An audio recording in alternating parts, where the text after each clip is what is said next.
masabu kuti uzi kana muchinge mabhadhara matenga stand kwandiri munofanira kuzoendawo futi kwasabu kumushinoita sei muchinosiya something.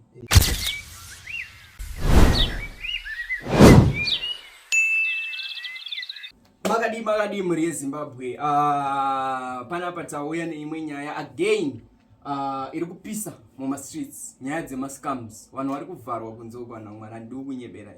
Tina mukoma Olexy wada kuti watitsanangurire kuti chii chakaitika pawakaenda uko kunonzi kwademo uko wachida unotenga stand. Nambotaura nawo zvangu tiri kusere saka apa doti wakuudzei, and then I hope kuti pawachataura nyaya yawo muchadzidzawo zvamuchaita se zvamuchadzidza from nyaya iyoyo. Mukoma Olexy makadi zvenyu MK ndizo chaizvo tinofara baba.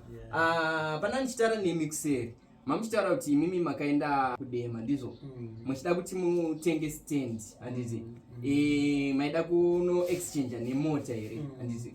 Saka tokumbira kuti mutiudze kuti chii chakanatsoitika pamakaita this whole process. Ndakaenda kudema ndogara paavondewa ndichida kutenga stand.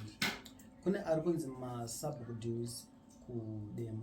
Okay. Kuti unoenda kotenga stand onyorwa mubhuku nasubbook ari kuitwa kuside kudema ikoko. Okay, so from my understanding hapana matitle deeds aripo hapa nditi. Hapana matitle deeds. Ingori nyaya kunyorwa mubhuku rasubbook ubwo watonzi apa ndopa stand pako. Okay, ndopa stand pako. So zvakaitika ndezvekudai pandakaenda ndine mudzimai wangu tine vana vedu kavaviri pataenda ikoko tasvika patakasvika ndine vandakaonawo ndichita mastands ari kuwanika zvanzi ari mastands ari kuwanika 3-4-5,000. Okay. Then I said inangu handina mari inosvika ikoko but zvaizvozvo ndine mota itinoona uchinjana mota vandanorakidzwawo munhu andakarakidzwa kuti anogona kubvuma that deal. Okay. Also pane vamwe vaitotaura kuti ndozvo takawana nazvo stand tatochinjanawo nemota tikaita saka imimi had to believe kuti it's a genuine thing. Yes, I had to believe because ndo zvanga zviripo. But zvadaro takabva tawirirana inini nemufesana muchinda ndakarakidzwa uya kuti ane stand. But tawirirana kuti takuchinjana stand nemota. Akandipa 25 by 25 meters, meaning kuti it was something like 600 square meters that stand. Yes. Yanga yakati kure was so good. Munhu anogara maHarare ningone space yakati. Ningone space right. Yes. So pakuita this whole transaction hapana kana anyone anga aripo handiti. Patakaita this transaction kuita kwedu munonyorerana pasi ka. Kana pane witness ndandine mukadzi wangu ndati mukadzi wangu nevana vairi ndiye akandiwitnessera uyo mukadzi wake nechibva witnessawo ndozvakaitika. But chakanga chiitika apa ndechekuti taiexchangea zvinhu taexchangea iye aifanira kuzonditopa 1,000 padenga. Okay. Kuti zvienzane. So pa 1,000 akandiudza kuti izvozvi zuva ranhasi ndine $600 anditi akatondiudza kuti kunoku kundekwekuti kana muchinge because masubdues kana muchinge mabhadhara matenga stand kwandiri munofanira kuzoendawo futi kwasabu kumushinoita sei muchinosiya something. Okay.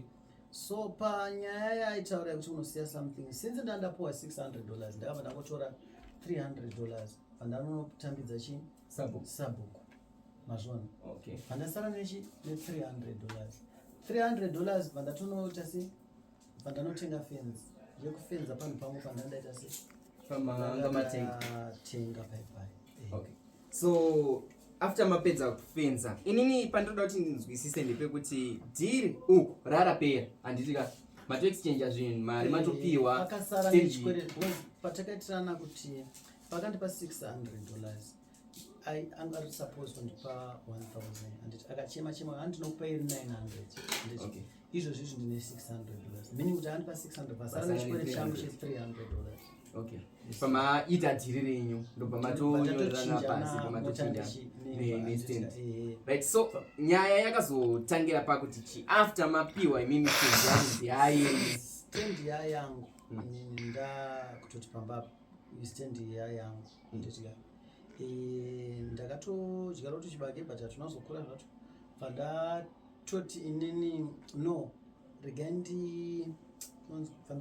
ndichitanga kuwaka mazvibata maisa foundation pandaitawo madhiri angu pandakweretawo munongoziva ngiri turipo mazuva ano twemalons tiri kupa vanhu mafinancial watu pandakokweretawo pandatopiwa mari yekutenga zvidhina, kutenga masimendi chichi ndobva ndawaka slab yangu.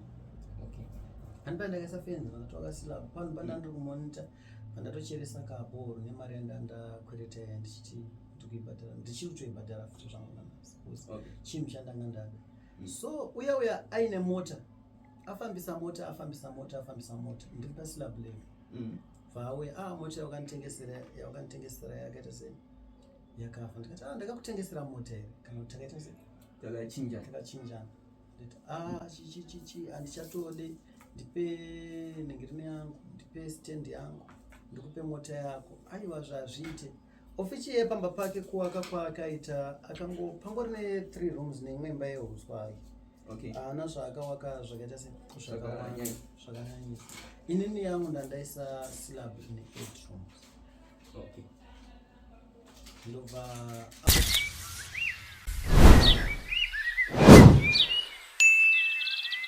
auya zvikanzi chindipa stand yangu ndikupe mota yako, ukanditengesera mota yakafa.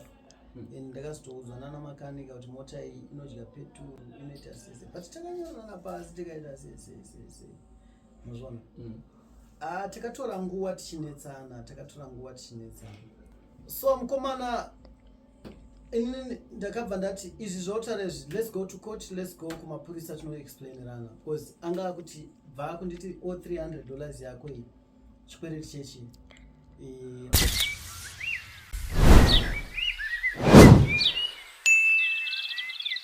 nemota yako iyi wondipa stand yangu, wondipa zvawakawaka izvi, wondipa stand yangu nezvawakawaka zviri kukavha naipapo.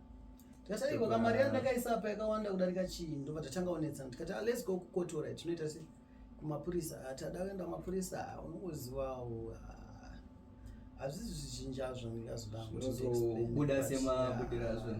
Okay, muri Zimbabwe, rega timbotore short break and then todzoka again paepisode 2 tichinatsopedzisa nyaya yamukoma Olexy. Tonzwa kuti pawakaenda kukoti chii chakazoitika, mari yawo zvii zvakazonatsoitika.